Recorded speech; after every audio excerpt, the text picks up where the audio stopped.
قدوری امہات المتون میں سے ہی نہیں ہے بلکہ ام المتون ہے، جس کا نام امام قدوری نے المختصر رکھا تھا، اور بعد ازاں فقہا نے، محققین نے، علماء نے اس کو الکتاب کا لقب بھی دیا۔ یہ زمانہ مجتہدین کے بعد پہلا متن ہے جو لکھا گیا بعید طور کہ یہ پوری دنیا میں معروف، مقبول اور متداول ہوا۔ یعنی قدوری کا جو سن تالیف آتا ہے کتب کو کھنگالنے کے بعد، وہ 420 ہجری آتا ہے۔ امام قدوری کو طبقات فقہا میں اصحاب الترجیح میں درج کیا جاتا ہے۔ 1000 سال کی علمی تاریخ جو بعد کی ہے، اس میں جتنی الفقہ الحنفی میں بڑی بڑی کتب لکھی گئیں جو متون کے ساتھ ریلیٹڈ ہیں اور ان کی شروع یا حواشی یا مختصرات ہیں، ان کا من وجہن یا کلیتاً یا غالباً ان کا مدار القدوری کے متن پر ہے، مختصر۔ سارے متون، شاید ہی کوئی استثناء ہو، کم و بیش سارے متون ڈائریکٹلی یا انڈائریکٹلی قدوری پر بیس کرتے ہیں، مختصر القدوری پر۔ تو جتنے متون ہیں وہ سارے کے سارے اپنی حجیت میں اور اپنی صحت کے درجے میں یکساں نہیں ہوں گے۔ مختصر الطحاوی، مختصر الکرخی، مختصر الجساس، مختصر الخصاف، مختصر الحاکم الشہید اور مختصر القدوری۔ تو جو قدوری جس کا آپ مطالعہ کر رہے ہیں اور پڑھ رہے ہیں، تو وہ گویا اس طبقے میں آتی ہے، سب سے اونچے درجے کے متون معتمدہ میں۔ قدوری کے متن اور قدوری کی کتاب کی اہمیت کے پیش نظر چاہا کہ اس پر تعارفی درس میں اپنے بیٹے حماد مصطفیٰ المدنی القادری کو خود دوں۔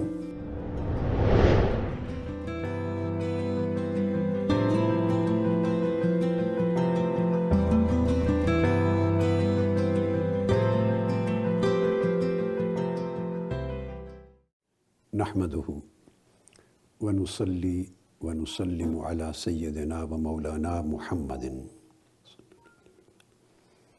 رسولہ النبی الامین المکین الحنین الکریم الرؤوف الرحیم، اما بعد، بسم اللہ الرحمن الرحیم۔ آج بحمد اللہ تعالی کینیڈا کے حساب سے 5واں روزہ ہے ماہ رمضان المبارک کا، اور مئی کی 20 تاریخ ہے، 20 مئی 2018۔ میرے بیٹے نے، جو رشتے کے اعتبار سے تو پوتا کہلاتا ہے، حماد مصطفیٰ المدنی القادری، اس نے من جملہ دیگر اسباق کے فقہ حنفی میں نور الایداع کو ختم کرنے کے بعد القدوری کا سبق شروع کیا ہے۔ تو چونکہ فقہ حنفی کی ایک انتہائی اہم کتاب، جس کا متن الفقہ الحنفی کی تاریخ میں بڑی اہمیت، شہرت، قبولیت اور اعتماد کی بنیاد ہے، اور متاخرین نے اپنی آلموسٹ کہہ سکتے ہیں سارے متون جو وضع کیے ہیں، آلموسٹ ان کا مدار کسی نہ کسی طریقے سے قدوری پر ہے۔ یعنی قدوری امہات المتون میں سے ہی نہیں ہے بلکہ ام المتون ہے۔ اس کا ذکر ہم آگے کریں گے۔ اس لیے میں نے چاہا کہ اس کا تعارفی درس میں خود دوں، اور اس اعتبار سے یہ جو کتاب ہے القدوری، جس کا نام امام قدوری نے المختصر رکھا تھا، اور بعد ازاں فقہا نے، محققین نے، علماء نے اس کو الکتاب کا لقب بھی دیا۔ تو اب یہ کتاب دونوں ناموں سے معروف ہے۔ فقہا اپنے متون میں اور اپنی کتب میں شروح میں اسے مختصر القدوری کے نام سے بھی یاد کرتے ہیں، لکھتے ہیں، اور فقط الکتاب بھی لکھ دیتے ہیں۔ اگر متاخرین الکتاب لکھیں تو عام طور پہ اس سے مراد یہی مختصر القدوری لیا جاتا ہے۔ اس لیے اس کی ایک معروف شرح ہے اللباب،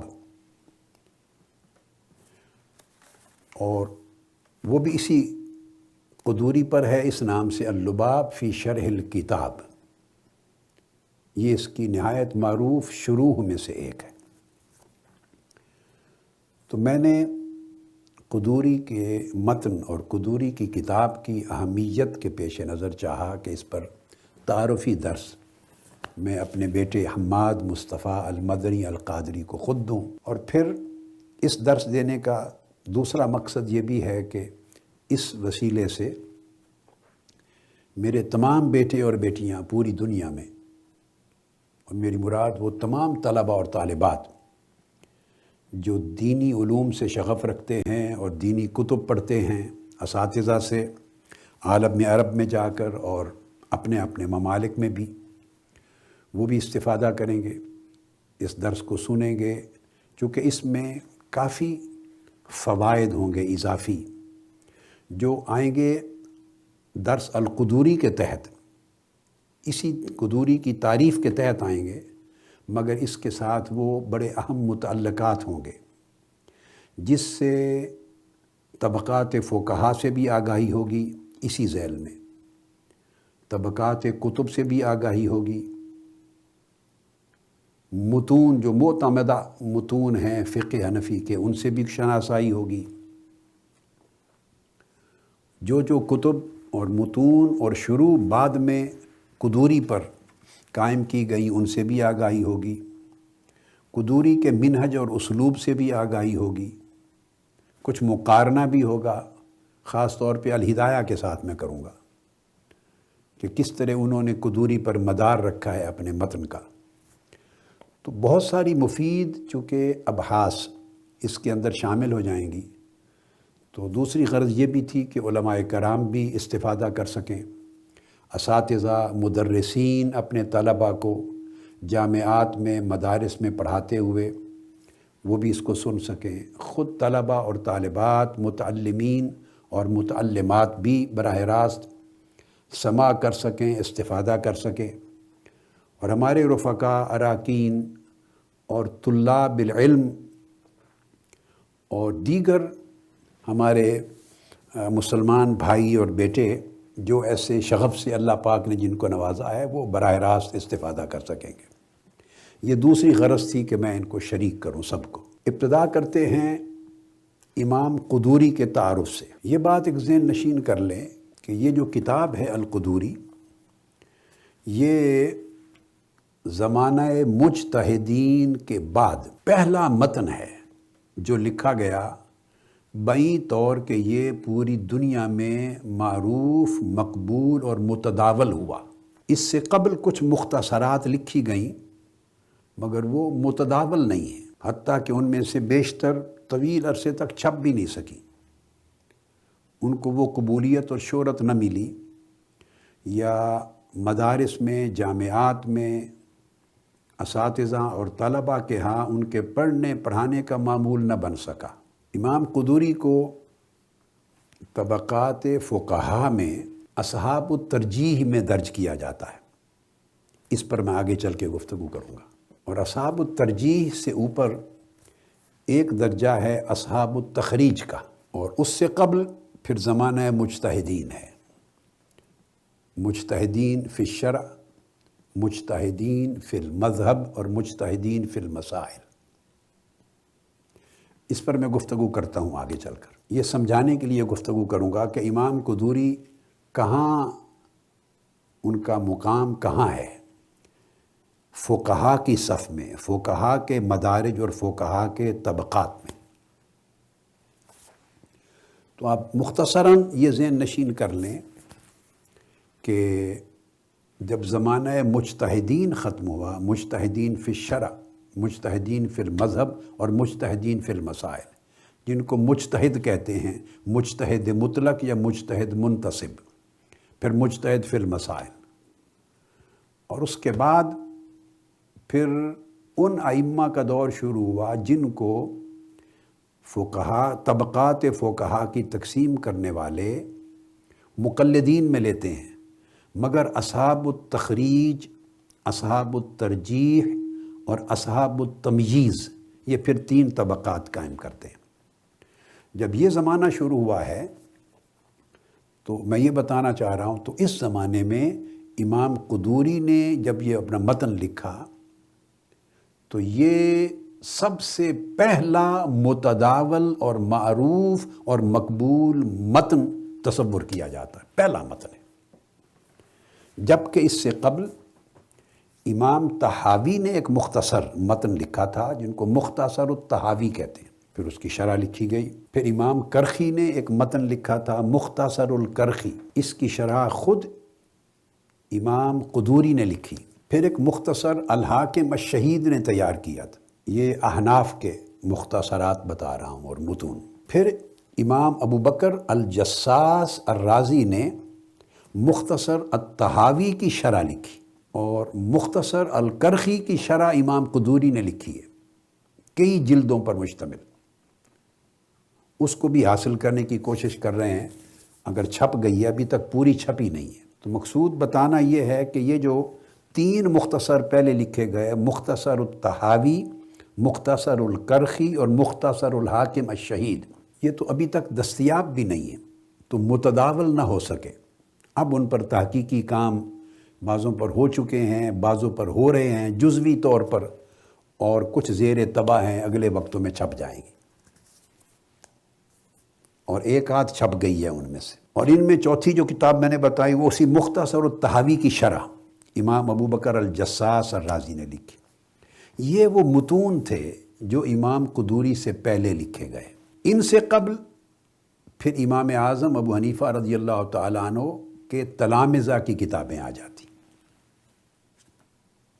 جو مجتہدین فی المذہب ہیں۔ اب آپ سمجھ گئے کہ وہ جو الفقہ الحنفی کی تاریخ ہے، اس میں کہاں امام قدوری اور ان کی کتاب المختصر، اس کا مقام کہاں متعین ہوتا ہے۔ اب ان چیزوں کی تفصیل انشاءاللہ آگے آئے گی، میں نے اختصار سے اتنی بات کر دی۔ اب پہلے ہم امام قدوری کے تعارف کو لیتے ہیں، شخصی تعارف کو، ان کے مقام و مرتبہ کو، پھر ان کی کتاب کی طرف، اور علی حاصل القیاس درجہ بدرجہ دیگر متعلقہ موضوعات کی طرف آتے ہیں۔ امام قدوری، ان کا اصل نام ہے ابو الحسین احمد بن محمد بن احمد بن جعفر بن حمدان القدوری البغدادی۔ امام قدوری کی جو ولادت ہے، یعنی آپ اندازہ کر لیں کہ کتنا ارلی زمانہ ہے، 362 سن ہجری آپ کا سن ولادت ہے، 362، اور آپ کی وفات ہوئی ہے 428 ہجری میں۔ یعنی آپ کو عام فہم کرنے کے لیے، جو عامت الناس جب اس کو سنیں گے تو ان کے لیے بھی زمانے کا تعین کرنے کے لیے کہ حضور سیدنا غوث العظم شیخ عبد القادر جیلانی رضی اللہ تعالیٰ عنہ، آپ کی ولادت ہے 470 ہجری کی۔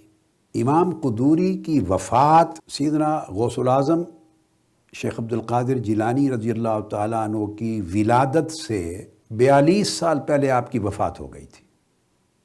428 آپ کی سن وفات ہے، اور 470 حضور سیدنا غوث العظم کا سن ولادت ہے، تو آلموسٹ 42 سال پہلے آپ کی وفات ہو گئی تھی۔ تو آپ ان کی ولادت سے بھی پہلی صدی ہجری کے ہیں، یعنی 362 میں آپ کی ولادت ہوئی ہے، سن 362 میں، اور آپ کی عمر 66 برس تھی جب آپ کی وفات ہوئی۔ تو آپ بغداد شریف کے رہنے والے تھے۔ آپ کے جو والد ہیں، جو محمد بن احمد بن جعفر بن حمدان القدوری، آپ کے والد، وہ خود بہت بڑے محدث اور فقی تھے، یعنی آپ کا گھرانہ بھی بہت بڑا علمی گھرانہ تھا، علم اور فقہ اور معرفت کا گھرانہ۔ اور آپ کے والد گرامی محمد بن احمد بن جعفر القدوری البغدادی،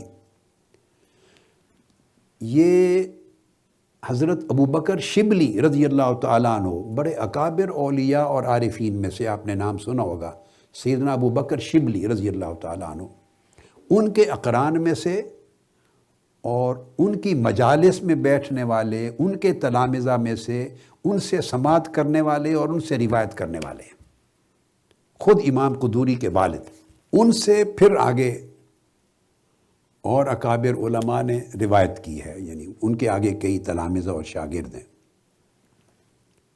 اور امام قدوری نے اپنے بعض کلمات میں فرمایا کہ انہوں نے بھی خود حضرت سیدنا ابو بکر شبلی کی زیارت کی اور ان کے بارے میں روایت کیا ہے، امام قدوری نے بھی۔ جو لفظ قدوری ہے، جس کی وجہ سے آپ نے یہ جملہ سنا، اس کے بارے میں 3 اقوال ہیں کہ آپ کو قدوری کیوں کہتے ہیں۔ یہاں تک تو بات واضح ہو گئی کہ آپ بغداد سے تھے، بغدادی۔ قدوری کس نسبت سے ہے؟ اس کے بارے میں ایک قول تو یہ ہے کہ اس کی نسبت ہے القدور کی طرف۔ القدور جمع ہے قدر کی، ہانڈی کو کہتے ہیں جس میں سالن پکاتے ہیں، ہانڈیا، اس کی طرف نسبت ہے۔ اور اکثر مترجمین جنہوں نے کتب تاریخ میں اور کتب رجال میں تذکرہ کیا ہے، ان کا خیال اسی طرف گیا ہے۔ وہ کہتے ہیں کہ شاید آپ خود یا آپ کے آباء و اجداد میں سے کوئی قدور کا، یعنی ان جو کوکنگ پاٹس ہوتے ہیں، ہانڈیاں، ان کا صنعت کا کام کرتا تھا، ان کے بنانے کا، یا ان کی تجارت کرتا تھا۔ تاہم اس کی تجارت یا اس کی صنعت کی نسبت سے آپ کے آباء و اجداد میں سے بھی کوئی ہو سکتا ہے، اس نسبت سے پھر وہ خاندان قدوری کہلانے لگا۔ یہ وہ ایک نسبت ہے، یہ ایک قول ہے، اور اکثریتی رائے اس طرح کی ہے۔ دوسرا قول یہ بھی ہے کہ یہ آپ کی رہائش جس جگہ پہ تھی وہ ایک چھوٹا سا قصبہ تھا بغداد کے قرب و جوار میں، بغداد کے قریب، یا بغداد شہر کے اندر ایک محلہ تھا۔ 2 امکانات بیان کیے گئے ہیں، اور اس کا نام تھا قدور۔ اور بعض محققین نے اور مترجمین نے اس جگہ کا نام قدورہ بھی لکھا ہے، یا اس کا نام قدورہ تھا یا اس کا نام تھا قدور۔ تو وہ جو قریہ تھا بغداد کے قریب، ایک گاؤں قصبہ جہاں کے آپ رہنے والے تھے، اس کی نسبت سے پھر آپ کے خاندانی نام القدوری ہوا۔ یہ 2 اقوال ہیں، اور جو میں نے کہا تین اس طرح کہ اگر اس کی نسبت قدور کی طرف ہو تو پھر یا وہ صنعت یعنی بنانے کا کام کرتے تھے کوئی، یا اس کی تجارت کرتے تھے آپ خود، یا تیسرا قول ہے کہ آپ کے آباء و اجداد میں سے کوئی بزرگ، ان کی یہ تجارت ہوگی، بزنس ہوگا، اور اس کی وجہ سے خاندانی نام القدوری ہو گیا۔ یہ تو آپ کی نسبت ہے القدوری کی کا سبب کہ اس بزنس میں کے اشتغال کی وجہ سے آپ کو قدوری کہا گیا۔ اب امام قدوری کے ایک بیٹا تھا، اور اس بیٹے کا نام تھا محمد، یعنی محمد بن احمد، چونکہ احمد امام قدوری کا اپنا نام ہے، احمد بن محمد بن احمد آپ کا نام ہے، تو بیٹا تھا محمد بن احمد، اور اس کی کنیت رکھی تھی آپ نے ابو بکر۔ تو کتب میں ابو بکر محمد بن احمد القدوری آتا ہے، یہ آپ کا بیٹا۔ جوانی میں اس کی وفات ہو گئی، اور یہ کتاب تمام مصنفین نے، محققین نے، مترجمین نے لکھا ہے کہ یہ کتاب المختصر، جس کو ہم عرف عام میں قدوری شریف کہتے ہیں، قدوری، یہ امام قدوری نے اپنے اس بیٹے ابو بکر محمد بن احمد کے لیے لکھی تھی۔ یعنی الفقہ الحنفی کا ایک مختصر اور جامع اور شامل متن پڑھانا چاہتے تھے امام قدوری۔ اب آپ سمجھ گئے کہ اس سے قبل ایک مختصر اور جامع متن اویلیبل نہیں تھا، تو اس طرح پہلا متن تھا جو جامع بھی ہو، معنی بھی ہو، اور شامل ہو اور کامل ہو، تو آپ نے لکھا اپنے بیٹے کے لیے۔ اندازہ یہ ہوتا ہے کہ جس وقت انہوں نے یہ متن یعنی المختصر یہ کتاب لکھی تو اس وقت ان کے بیٹے کی عمر 10 سال ہوگی۔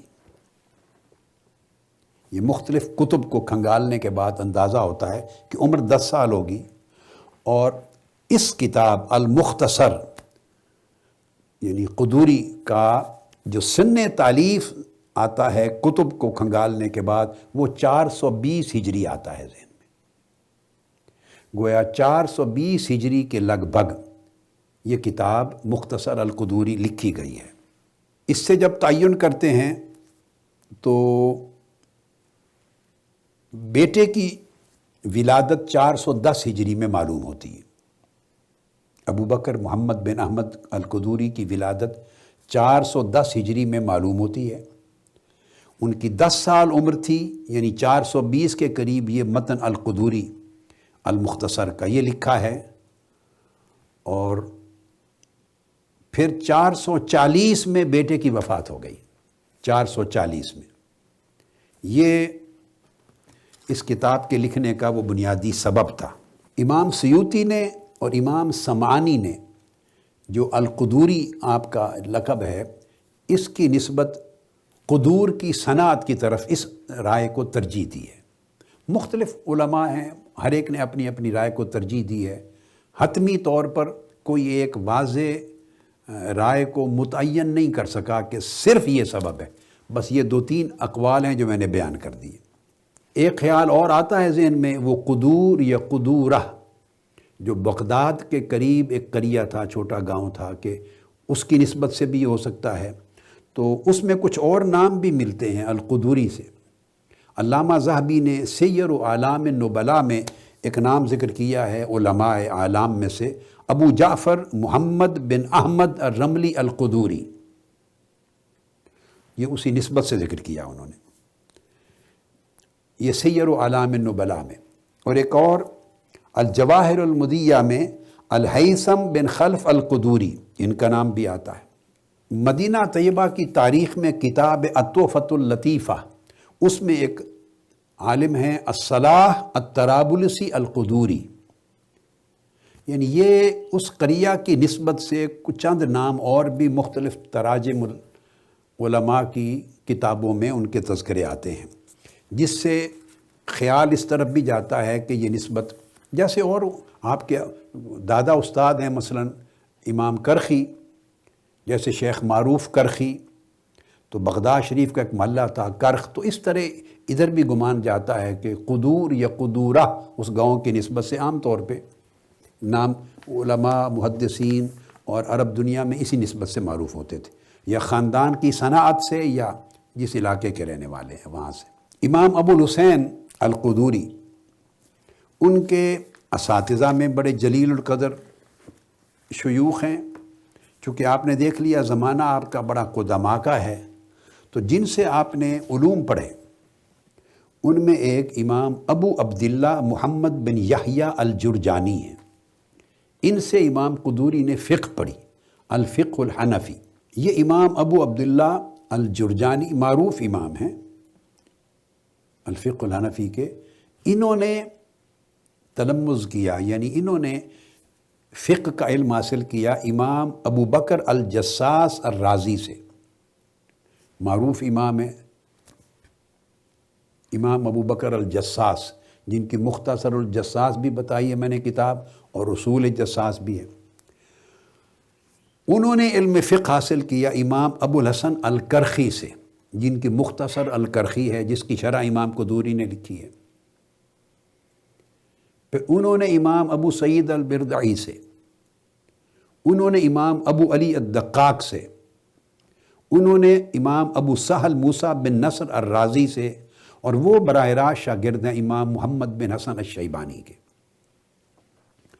یعنی امام قدوری اور امام محمد بن حسن الشیبانی کے درمیان 5 واسطے ہیں، 5 اساتذہ ہیں، امام قدوری اور امام محمد بن حسن الشیبانی جو امام اعظم کے شاگرد ہیں۔ پھر آپ کے ان شیوخ میں جیسا کہ میں نے بتایا یہ تو سند ہے آپ کی علم الفقہ کی سند ہے۔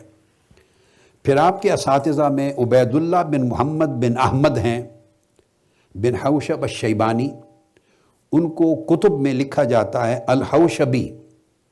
امام عبید اللہ بن محمد الحوشبی، ابو الحسن ان کی کنیت ہے، محدث تھے، بہت بڑے امام تھے، ثقہ تھے، ثبت تھے۔ امام قدوری نے حدیث کا علم ان سے حاصل کیا۔ پھر حدیث میں ان کے ایک اور استاد تھے امام محمد بن علی بن سوید المؤدب، ابو بکر ان کی کنیت تھی، اور امام قدوری نے حدیث کا علم ان سے حاصل کیا، اور امام قدوری نے ایک جز بھی مرتب کیا حدیث میں، حدیث روایت کی ایک جز مرتب کیا، اور اس حدیث کی کتاب کی تمام مرویات صرف اسی ایک ہی استاد سے لی۔ مرویات ساری امام ابو بکر محمد بن علی بن سوید المؤدب سے لی ہیں، سب ان کی مرویات۔ اور فقہ کا میں بتا چکا ہوں، یہ دو اساتذہ خاص طور پہ قابل ذکر ہیں حدیث میں، اور فقہ میں میں نے بتا دیا امام ابو عبداللہ محمد بن یحییٰ بن مہدی الجرجانی الحنفی۔ یہ امام جرجانی یہ بھی نظیر بغداد تھے، اور یہ میں نے جیسے بتایا امام ابو بکر الجساس الرازی کے شاگرد تھے۔ تو یہ آپ کے اساتذہ ہیں۔ پھر آپ کے تلامذہ میں سے جو امام قدوری کے نامور تلامذہ ہیں معروف، ان میں خاص طور پہ خطیب بغدادی ہیں، یعنی شافعی ہیں اور تاریخ بغداد کے مصنف اور بہت بڑے محدث نامور ہستی ہیں۔ امام احمد بن علی بن ثابت الشافعی، کنیت ان کی ابو بکر ہے، اور معروف ہیں الخطیب البغدادی کے نام سے، حافظ اور محدث تھے بڑے۔ الکفایہ کے مصنف ہیں، تاریخ بغداد کے مصنف ہیں، الکفایہ فی علم الروایہ اور الجامع لاخلاق الراوی و آداب السامع، یہ علوم الحدیث میں آپ کی کتابیں۔ تو انہوں نے آپ سے روایت بھی کیا ہے، خطیب بغدادی نے آپ سے روایت بھی کی، اور آپ کو ثقہ اور ثبت کہا ہے۔ اب خطیب بغدادی کا ایسا کہنا، صدوق بھی کہا ہے، وہ آپ کی ذاتی صداقت کی وجہ سے۔ دوسرے آپ کے شاگرد ہیں امام احمد بن محمد بن نصر البغدادی، یہ معروف ہیں ابو نصر الاقطع کے نام سے، مشہور فقیہ ہیں الاقطع کے نام سے۔ انہوں نے سب سے پہلی شرح لکھی ہے قدوری کی، یعنی مختصر القدوری کی سب سے پہلی شرح امام قدوری کے اپنے شاگرد نے لکھی ہے، جن کا نام، جن کو کہتے ہیں امام ابو نصر الاقطع۔ تو ان کی وفات 474 میں ہوئی، 474 ہجری۔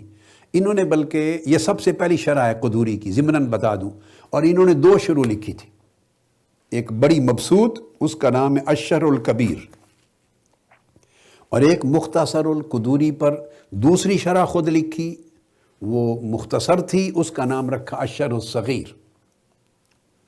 تو یہ آپ کے دوسرے شاگرد ہیں۔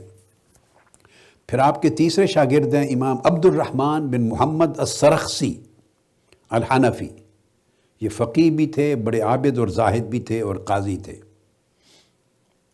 انہوں نے بھی امام قدوری کی مختصر پر ایک تکملہ لکھا ہے، تکملۃ التجرید۔ یہ جو کتاب ہے امام، آگے میں آپ کے ذکر کروں گا، امام قدوری کی ایک اور کتاب ہے التجرید۔ یہ امام اعظم اور امام شافعی، یعنی احناف اور شوافع کے درمیان جو خلافیات ہیں، جن مسائل میں اختلاف ہے، اس کے اوپر کتاب لکھی ہے التجرید، دلائل کے ساتھ۔ تو وہ اس تجرید کے اوپر تکملہ لکھا ہے۔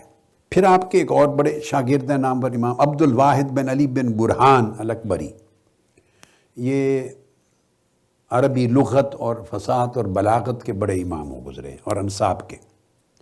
پھر امام محمد بن علی بن محمد بن الحسین الدامغانی، انہوں نے جو مختصر الحاکم تھی، مختصر الحاکم الشہید، اس کی شرح لکھی ہے، حاکم الشہید کی مختصر کی، یہ بھی آپ کے تلامذہ میں سے ہیں۔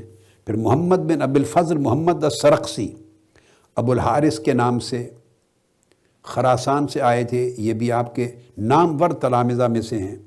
پھر امام مسعود بن عبد العزیز الرازی، یہ بھی بغداد میں مقیم ہوئے، تو یہ بھی بہت نامور آپ کے تلامذہ میں سے ہیں۔ پھر امام مفضل بن محمد التنوخی النحوی، بڑے بڑے نامور نحوی ہیں امام، تو یہ آپ کے تلامذہ ہیں، نامور تلامذہ کا میں نے ذکر کر دیا۔ یہاں یہ ایک اور چیز ہے ضمناً میں بیان کر دوں، جو عام طور پہ ان کا خیال نہیں کیا جاتا ان امور کا۔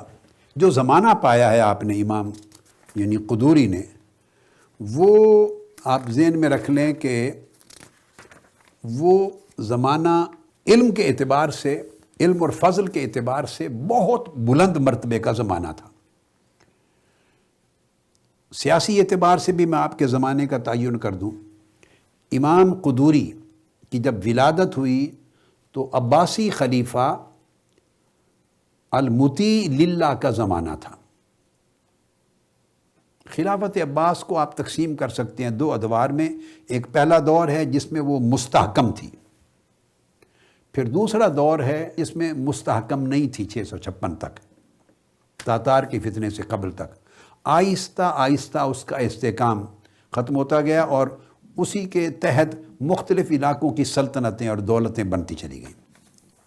یہ دوسرا دور جو خلافت عباسیہ کا تھا، اس کے خلیفہ تھے المطیع للہ ابو القاسم الفضل بن المقتدر۔ ان کے دور میں امام قدوری پیدا ہوئے اور 3 خلفاء بنی عباس کا زمانہ پایا ہے آپ نے، 3 خلفاء کا، یعنی ان سے معاصرت ہوئی ہے۔ ایک عطاء للہ ابو الفضل عبد الکریم بن المطیع، یعنی اس کے بیٹے، پھر دوسرا القادر باللہ ابو العباس احمد بن اسحاق بن المقتدر، اور تیسرا القائم بامر اللہ ابو جعفر عبداللہ بن القادر۔ یہ 3 خلفاء بنو عباس ہیں جن کا زمانہ معاصرت ہے آپ کی، اور ایک پہلا جو چوتھا ذکر کر دیا جس میں آپ کی ولادت ہوئی ہے، یہ بنو عباس کی خلافت کا یہ زمانہ تھا۔ اور اس زمانے میں یہ جو بعض خلفاء تھے، خاص طور پہ جو عطاء للہ تھا، یہ طویل زمانہ اس کا خلافت کا رہا، اور القادر بامر اللہ بھی، ان میں یہ علماء کی تکریم کرنے والے بھی تھے۔ القادر للہ تو خاص طور پر باللہ یہ زاہد اور عابد بھی تھا، سخی تھا، امر بالمعروف نہی عن المنکر اس کے معمولات میں تھا، علماء کے مقامات کو بڑی قدر و منزلت کے ساتھ دیکھتا، اور اسی طرح جو عطاء للہ ہے وہ بھی بذات خود اس کی طبیعت میں بھی زہد، دینداری، تدین تھا۔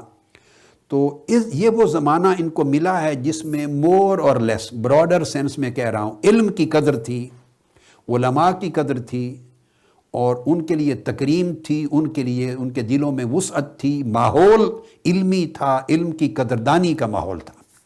یہ چیز ایک پہلے زمانے کے ائمہ علماء کو جن کو یہ ادوار ملے، ان کو ایک پریولیج ملا کہ بغیر کسی پریشانی کے ان کو پھر کام کرنے کا موقع ملتا تھا۔ اب یہ جو علمی دور ہے، اس کا معاصرت سے پتہ چلتا ہے کہ معاصر علماء مختلف مذاہب کے کون کون تھے امام قدوری کے ہم زمانہ، ان کے کولیگز ایک ہی زمانے میں۔ اس سے مجموعی طور پہ آپ کو پتہ چلتا ہے کہ اس ماحول میں علم کا کتنا شغف تھا، علم کی کتنی بلندی تھی، علم کا کتنا ماحول تھا، کتنا ذوق تھا، کتنا علو تھا امام قدوری کے۔ یعنی مذہب حنفی میں جو آپ کے معاصرین ہیں، جو ہم زمانہ ہیں، خواہ وہ بغداد میں تھے، خواہ بغداد سے باہر، خلافت عباس کے پورے علاقے تھے، ما وراء النہر تک یہ پورے علاقے ساتھ مل جاتے تھے، سمرقند بخارا تک، جو ایک زمانے میں امام قدوری کے وقت میں جو لوگ تھے، ان میں امام ابو زید الدبوسی تھے جو تاسیس النظر کے مصنف ہیں، اور ان کی وفات بخارا میں ہوئی 436 ہجری میں، اور یہ قضات میں سے تھے، یعنی قاضی جج تھے۔ اسی طرح امام قدوری کے ہم زمانہ تھے شمس الائمہ الحلوانی۔ شمس الائمہ حلوانی، یہ بخارا میں وفات ہوئی 448 ہجری میں۔ پھر آپ ہی کے ہم زمانہ تھے امام ابو جعفر النصفی، یہ التعلیقہ فی الخلاف اس کے مصنف ہیں، 414 میں وفات ہوئی۔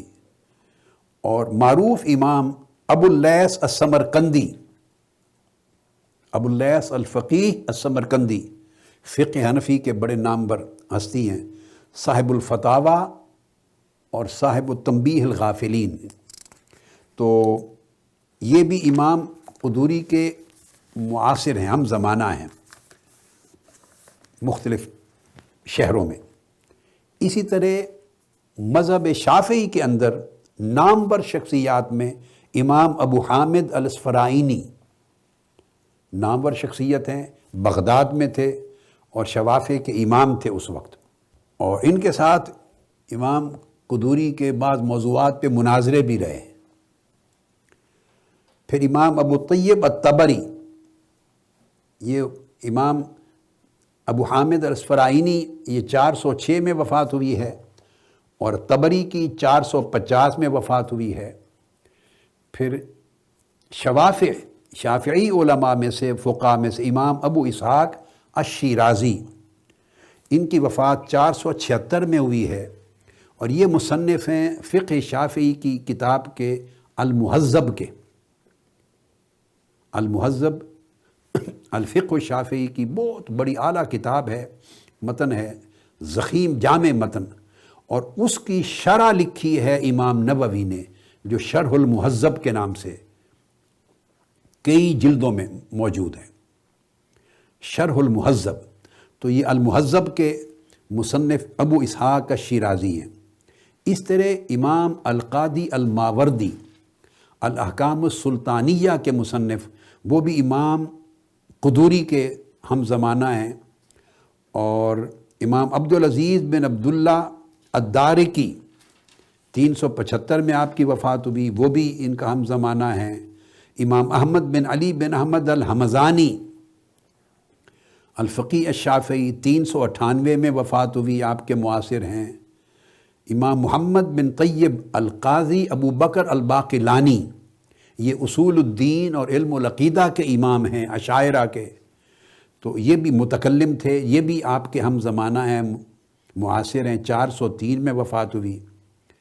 الغرض اسی طرح امام محمد بن الحسن بن فورک ابو بکر الاصبہانی، یہ مذہب شافعی کے بڑے عظیم فقیہ اور متکلم اصول الدین اور علم العقیدہ کے ائمہ میں سے ہیں، اور کتب اصول الدین میں جا بجا ان کا ہی حوالہ دے کے آگے اصول عقیدہ کے بیان کیے جاتے ہیں۔ یعنی یہ وہ چند نام ہیں، ابو بکر الباقلانی اور امام محمد بن حسن بن فورک ابو بکر الاصبہانی، یعنی ان کے نام یہ اتھارٹی ہیں اشاعرہ کے ہاں، اشعری مذہب میں۔ اس طرح مالکی مذہب میں امام ابو الولید الباجی الاندلسی، آپ نے نام سنا ہوگا، جا بجا کتب فقہ میں مالکیہ میں جتنی روایات اور جتنے مسائل بیان ہوتے ہیں تو یہ اکابر ناموں میں سے اکثر ان کا تذکرہ ملتا ہے۔ 474 ہجری میں وفات ہوئی، تو یہ بھی امام قدوری کے ہم زمانہ ہیں، اندلس میں تھے۔ اس طرح امام عبداللہ بن ابی زید القیروانی، یہ صاحب الرسالہ، عرب دنیا میں رسالہ آپ کا فقہ مالکیہ میں پڑھایا جاتا ہے، امام ابو زید القیروانی، تو ان کا رسالہ ہے، یہ فقہ مالکیہ کی اتھارٹیز میں سے ہیں، سند ہیں۔ ایک اور بہت بڑا نام ہے الفقہ المالکی میں اتھارٹی اور سند کے طور پہ امام محمد بن احمد بن عبداللہ ابو بکر بن خویز منداد الفقی المالکی۔ عام طور پہ کتابوں میں لکھا جاتا ہے قال خویز منداد الفقی المالکی۔ تو یہ جو ابن خویز منداد ہیں تو یہ بھی 390 میں وفات ہوئی۔ یہ سارے اساتین ہیں، فقہ مالکی کی بنیاد ان کے ناموں کے ساتھ آگے روایات کی چلتی ہے۔ امام عبد الوہاب بن علی بن نصر ابو محمد البغدادی، یہ بھی فقی مالکی تھے، 422 میں وفات ہوئی آپ کے زمانہ میں۔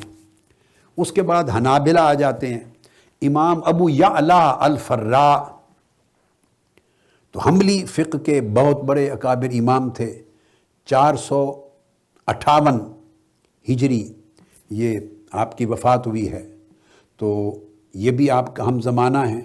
اور امام عبید اللہ بن محمد بن حمدان، جن کو ابن بطہ الاکبری کہتے ہیں، یہ فقی حنبلی تھے، 387 میں آپ کی وفات ہوئی، یہ بھی آپ کے معاصر ہیں۔ اور مذہب ظاہری میں ابن حزم کا نام آپ نے سنا ہوگا، علامہ ابن حزم، 456 میں وفات ہوئی، وہ بھی امام قدوری کے معاصرین میں ہیں۔ اور علاوہ ان کے جو مذاہب اربعہ میں فقہ کے اعتبار سے معروف نہیں، مگر ہیں کسی نہ کسی مذہب کی طرف منسوب ہوتے ہیں، مگر ان کا اپنے بعض خاص میادین علم میں نام بڑا بلند ہے، ان معاصرین کا نام بھی آپ جان لیں، اس سے مجموعی طور پہ اس زمانے کے ماحول کا اندازہ ہوگا۔ امام قدوری کے اور معاصرین میں امام فارابی بھی ہیں، معروف امام ہیں جن کا دیوان ہے، لغوی ہیں، اور علم سیاست میں بھی ان کا، فلسفہ سیاست میں، ادب میں ان کا بڑا نام ہے۔ امام فارابی 370 میں وفات ہوئی ہجری میں۔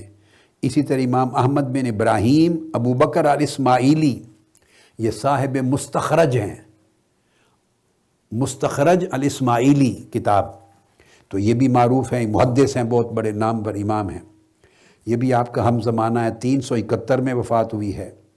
پھر امام عبد الرحیم بن محمد بن اسماعیل بن نباتہ الخطیب، تو یہ مشہور ہیں، صاحب دیوان الخطیب، 374 میں وفات ہوئی ہے۔ اس طرح امام دار قطنی علی بن عمر بن احمد ابو الحسن الدار قطنی، صاحب السنن، جن کی سنن دار قطنی ہے، وہ بھی امام قدوری کے ہم زمانہ ہیں، اور 375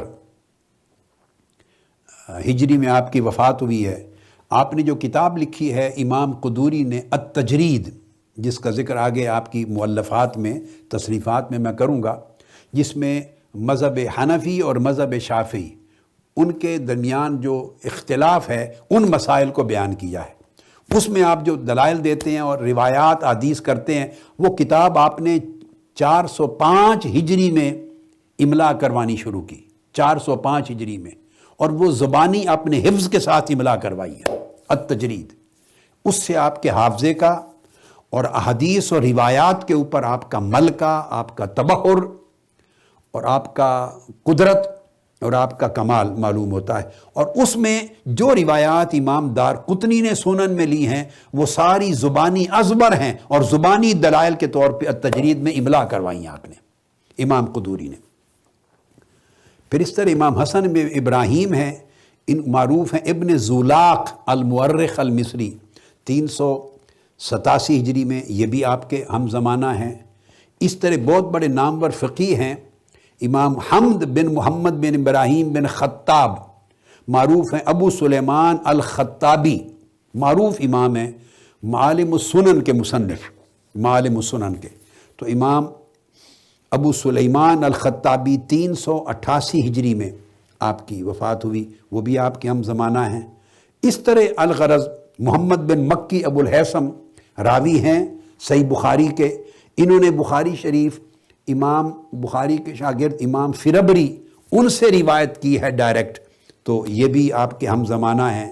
احمد بن فارس زکریہ المالکی یہ ہیں، اور الغرض احمد بن حسین بن یحییٰ ابو الفضل الحمزانی، تو کثیر علماء، ائمہ اور اتھارٹیز اور ثقات ایسے ہیں اور اعلام جو ایک ہی زمانے میں مختلف شہروں میں جن کے مراکز تھے اور جن کی کرسیاں تھیں علم کی اور مدارس تھے۔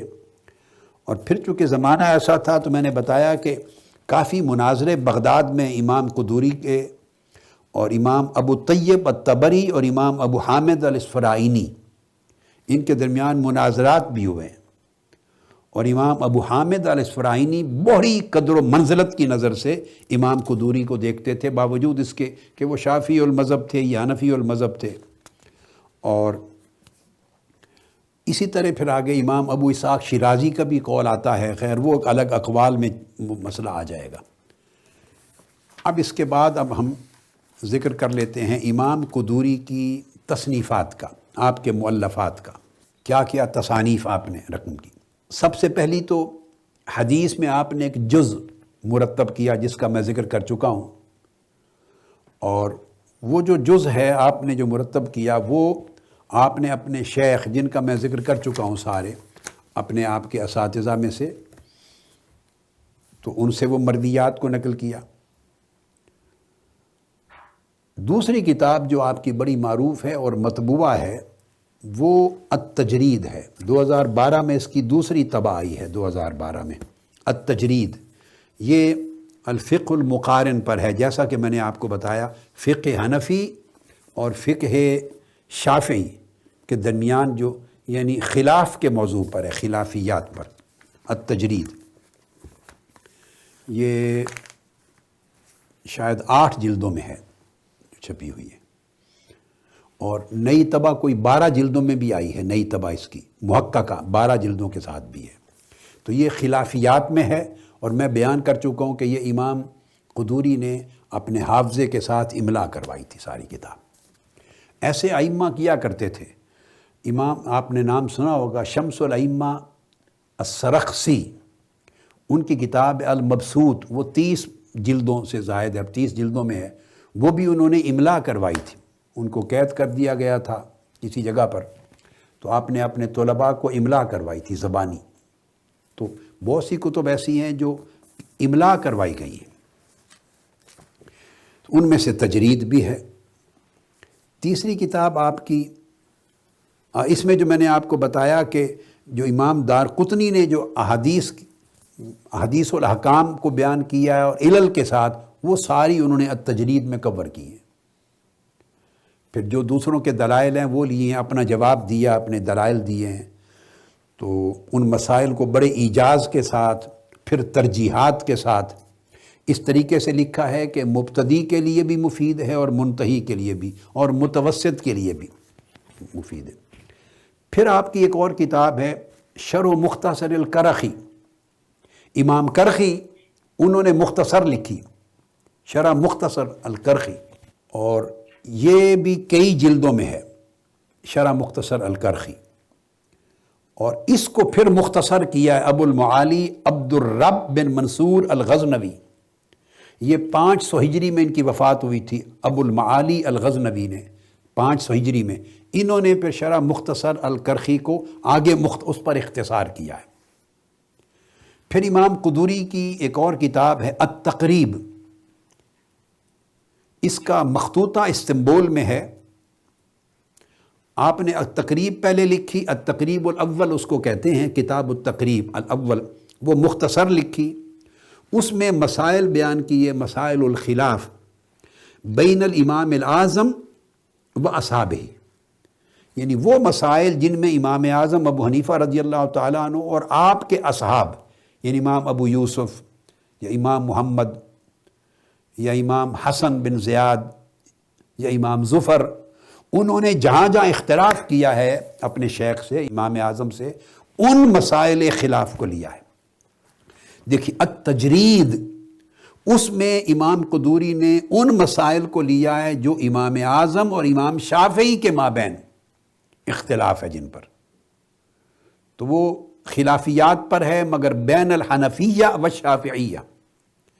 اور التقریب جو کتاب ہے یہ خلافیات پر ہے بین الامام الاعظم و اصحابہ، اور آپ کے تلامذہ براہ راست ان کے مابین۔ تو یہ جو لکھی کتاب التقریب الاول مختصر، یہ بغیر دلائل کے لکھی، صرف خلافیات کو بیان کیا، اختلافی مسائل کو نشاندہی کر دی۔ یہ چھپی نہیں، اس کا مخطوطہ بھی استنبول میں ہے، محققین ذکر کرتے ہیں۔ پھر آپ نے دوسری کتاب لکھی، اسی پر شرح لکھی، اور اس کا نام التقریب الثانی کہتے ہیں۔ تو اس کے اندر التقریب الاول ضم ہو گئی، تو اب التقریب الاول کی الگ سے ضرورت نہ رہی، ضم ہو گئی، تو کتاب التقریب کے نام سے یہ آئی، مگر یہ التقریب الثانی تھی۔ یہ فی المسائل الخلافیہ ہے، بین الامام ابی حنیفہ و اصحابہ، امام اعظم اور آپ کے اصحاب کے درمیان، مگر یہ مال ادلہ ہے، اس میں دلائل بیان کی ہیں۔ امام اعظم کا یہ قول ہے، یہ آپ کی دلیل ہے، امام ابو یوسف کا یہ قول ہے، آپ کی یہ دلیل ہے، امام محمد کا یہ قول ہے، آپ کی یہ دلیل ہے۔ اس طرح جس نے بھی اپنا قول الگ دیا ہے تو اس کے دلائل کے ساتھ بیان کی۔ چھٹی کتاب آپ نے ادب القاضی پہ لکھی، علی مذہب ابی حنیفہ، امام اعظم کے مذہب پر قاضی کے آداب کیا ہے، اس پر۔ اور ساتویں کتاب ہے، کل آپ کی تصانیف 7 ہیں جو معلوم ہو سکی، وہ المختصر ہے فی الفقہ۔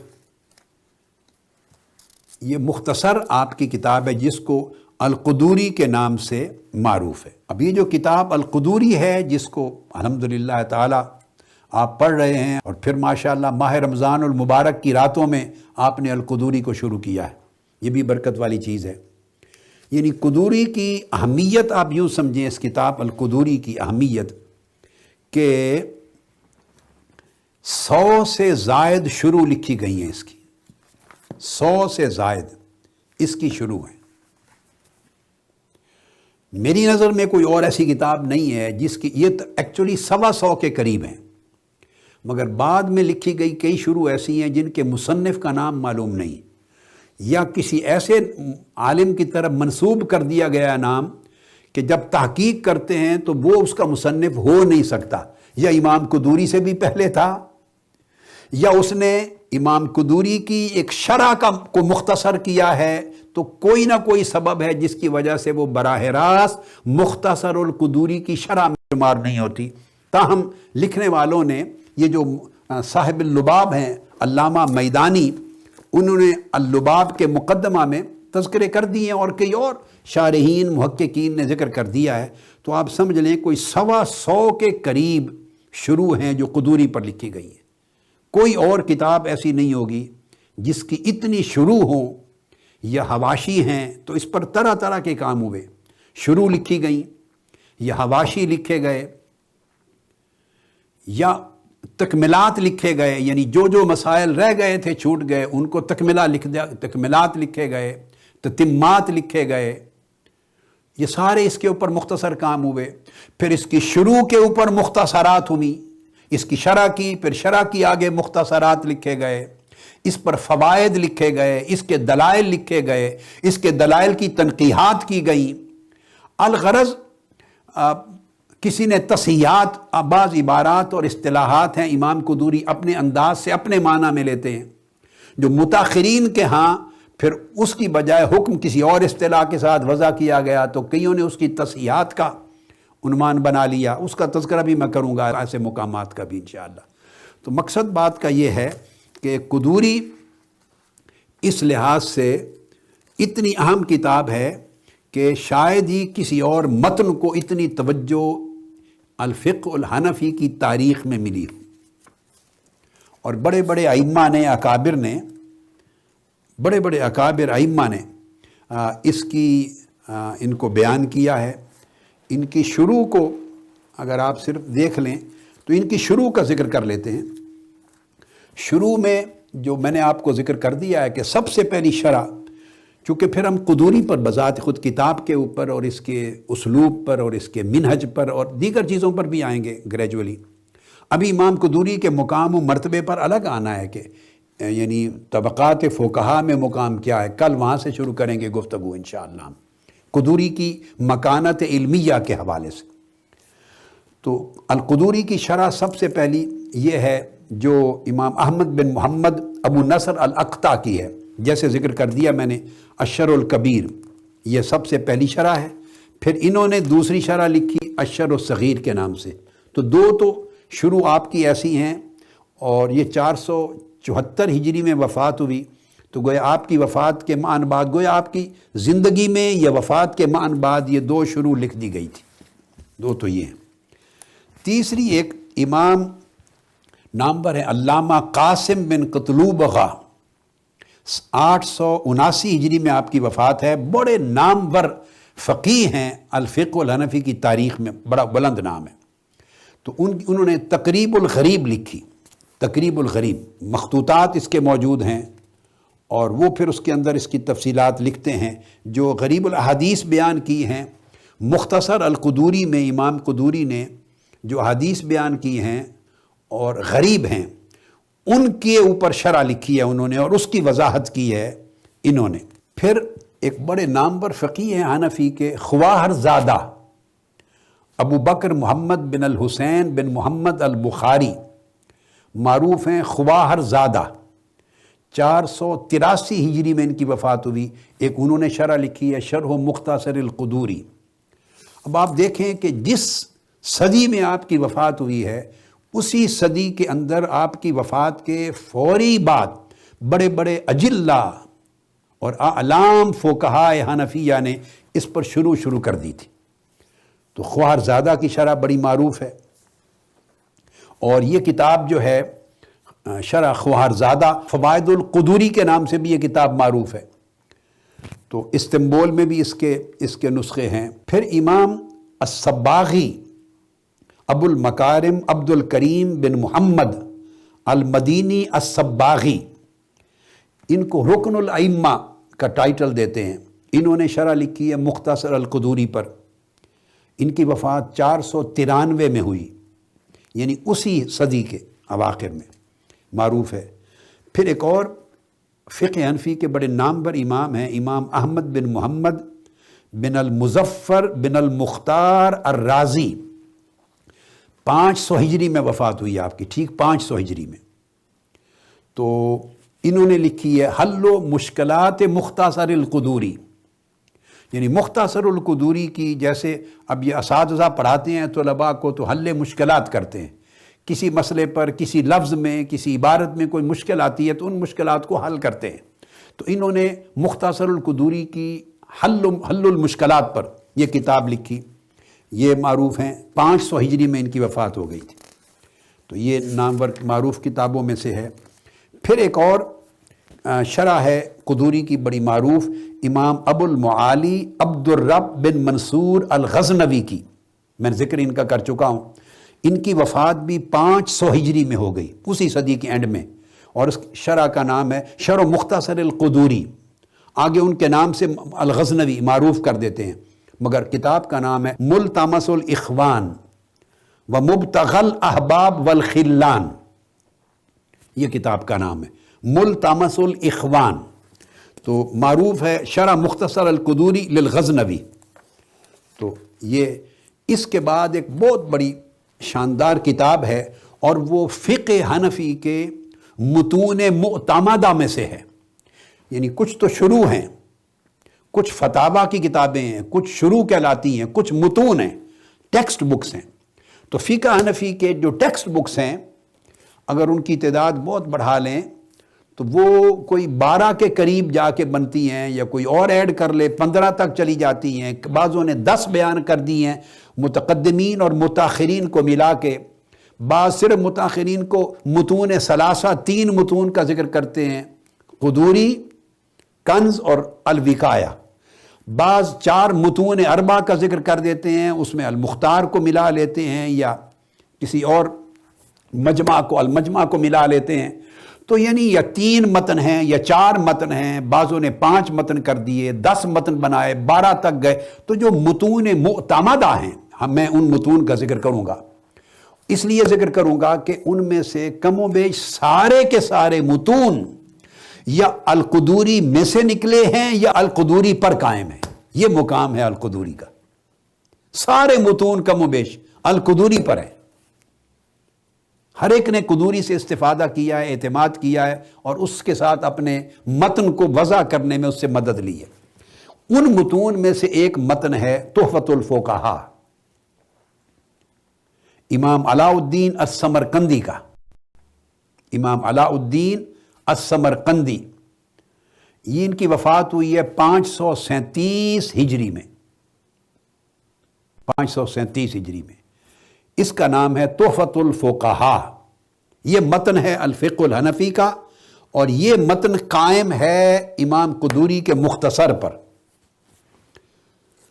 صاحب تحفۃ الفقہاء نے یہ کتب کے اندر ان کا جگہ جگہ آپ حوالہ پڑھیں گے، فتویٰ کی کتاب میں شروع میں حواشی میں تو لکھتے ہیں قال صاحب التحفہ قال صاحب التحفہ، جب صاحب التحفہ لکھتے ہیں تو اس سے مراد تحفۃ الفقہاء، اور مصنف اس کے امام علاء الدین محمد بن احمد السمرقندی ہیں۔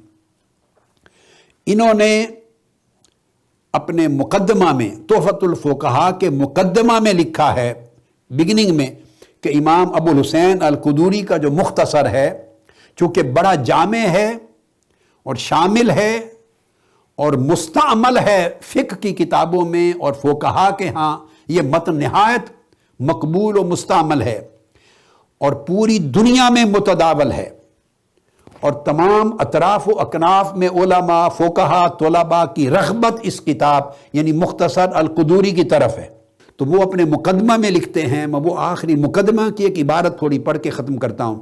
یہ تحفۃ الفقہاء، چونکہ پہلا ذکر آ گیا شروح القدوری کے تحت، پہلا ذکر آ گیا معتمد متون کا، کہ جو متون معتمدہ ہیں فقہ حنفی کے، ان میں تحفۃ الفقہاء ہے، تو اس کا ذکر آ گیا۔ تو بتاتا ہوں کہ وہ اس کے مقدمہ میں کیا لکھتے ہیں۔ وہ کہتے ہیں امت رغبت الفقہاء الی ھذا الکتاب، طلب منی بعض من الاخوان والاصحاب۔ وہ کہتے ہیں فقہاء کی رغبت بڑی عام ہو گئی اس کتاب، الی ھذا الکتاب یعنی مختصر القدوری کی طرف۔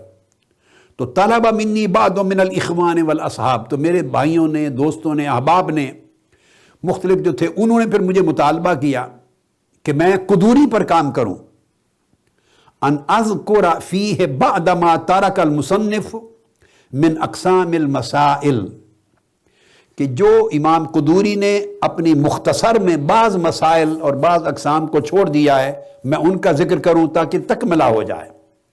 وَأُوَضِّحَ المشکلات منہ بقوی من الدلائل، اور جہاں جہاں مختصر القدوری کی عبارت میں مشکلات آئی ہیں اس کی توضیح کروں۔ وَأُوَضِّحَ المشکلات منہ بقوی من الدلائل، دلائل دے کر، اس لیے کہ امام قدوری نے القدوری کی مختصر میں دلائل نہیں دیے۔ آپ پڑھ چکے ہوں گے، بگننگ قرآن مجید کی ایک آیت اور حضرت مغیرہ بن شعبہ کی ایک حدیث سے کر دی ہے، آگے کہیں کہیں ذکر آتا ہے مگر دلائل سے اجتناب کیا، دلائل سے پھر اجتناب ہو جاتا ہے، طویل ہو جاتا ہے متن۔ اس لیے انہوں نے کہا کہ میں ان مشکلات کو دور کر دوں، دلائل بھی ایڈ کر دوں، لِيَكُونَ ذَرِيعَةً إِلَى تَصْنِيفِ الْفَائِدَةِ بالتقسیم والتفصیل ووسیلۃ بذکر الدلیل الی تخریج ذوی التحصیل، تاکہ یہ ذریعہ بن جائے، اس سے لوگوں کو فوائد پہنچیں، مختلف تقسیمات ہو جائیں اور مختلف تفصیلات وضع ہو جائیں، اور دلیل کے لیے یہ کتاب میری وسیلہ بن جائے، اور تحصیل، علم کی تحصیل کرنے والوں کے لیے اور تخریج کرنے والوں کے لیے راستہ بنے۔ اب میں نے اس لیے بتایا کہ انہوں نے مقدمہ میں از خود بیان کر دیا کہ میں نے سارا کام القدوری پر کیا ہے، سو اس قدوری کے اوپر دلائل کا اضافہ کر کے اور کچھ زیادات کا اضافہ کر کے امام علاء الدین السمرقندی نے ایک اور متن تیار کیا تحفۃ الفقہاء کے نام سے۔ نامی ہے علامہ زمخشری کی، یہ جو صاحب کشاف ہیں، تو جار اللہ محمود بن عمر الزمخشری، تو انہوں نے شرح قدوری کی لکھی ہے، 538 ہجری میں ان کی وفات ہوئی، تو ان کی بھی شرح القدوری للزمخشری ہے۔ اس کا جو مخطوطہ ہے مکتبہ وطنیہ میں موجود ہے۔ آج کی اس گفتگو کی آخری جو شرح کا ذکر کر کے ختم کر رہا ہوں، وہ ایک اور امام علاء الدین ابو بکر محمد بن احمد السمرقندی، یہ جس طرح مصنف ہیں تحفۃ الفقہاء کے، یہ انہی کے ہم نام ہیں۔ انہوں نے شرح مشکلات القدوری لکھی ہے، شرح مشکلات القدوری اس کا نام ہے، علاء الدین ابو بکر السمرقندی۔ ان کی وفات ہوئی ہے 552 ہجری میں، اور جو صاحب تحفۃ الفقہاء ہیں ایک ہی نام ہے، ان کی وفات ہوئی ہے 537 ہجری میں، یہ فرق ہے۔ تو بعض لوگوں کو مغالطہ ہوا ہے، جیسے صاحب کشف الظنون حاجی خلیفہ نے یہ شرح مشکلات القدوری، اس کو امام ابو اللیث نصر بن محمد السمرقندی کی طرف منسوب کر دی ہے، جبکہ یہ کتاب امام ابو اللیث نصر بن محمد السمرقندی کی نہیں، السمرقندی کے نام کی وجہ سے کئیوں ناموں کے مغالطے لگ جایا کرتے تھے، چونکہ ابو اللیث نصر بن محمد السمرقندی ان کی وفات 383 ہجری میں ہو گئی تھی، 383۔ تو یہ یعنی شارحین نے، محشی جو لوگ ہیں علماء، انہوں نے لکھ دیا ہے بعضوں نے کہ یہ ان کی شرح ہے۔ تو یہ کلیئر کرنا چاہتا ہوں کہ ان کی وفات 383 ہجری میں ہو گئی تھی، جبکہ امام قدوری کی عمر 21 سال تھی، اور ابھی یہ کتاب القدوری آپ نے لکھی نہیں تھی۔ یہ کتاب القدوری غالباً 410 ہجری میں جا کے اگلے زمانے میں لکھی ہے، اواخر دور میں، اپنے جیسا میں نے بتایا اپنے بیٹے کے لیے۔ تو یہ امام ابو اللیث سمرقندی کی نہیں ہے۔ تو یہ جو مغالطہ لگا حاجی خلیفہ کو، ایک عام آدمی کو بھی نہیں، جو صاحب کشف الظنون جو کتاب ہے ان کے مصنف ہیں، تو یہ ان کی نہیں، یہ شرح علاء الدین ابو بکر السمرقندی ہیں 552 ہجری کے۔ یہاں اس کو ختم کرتے ہیں، اور پھر انشاءاللہ تعالی اس کی شروع کا ذکر اور آپ کی جو مکانت علمیہ ہے اس کا ذکر، اور طبقات فقہا میں آپ کا مقام، اور پھر آپ کے کتاب کے اسلوب اور اس کی جو منہج وغیرہ کی طرف انشاءاللہ تعالی کل کے درس میں ہم آئیں گے۔ وما علینا الا البلاغ۔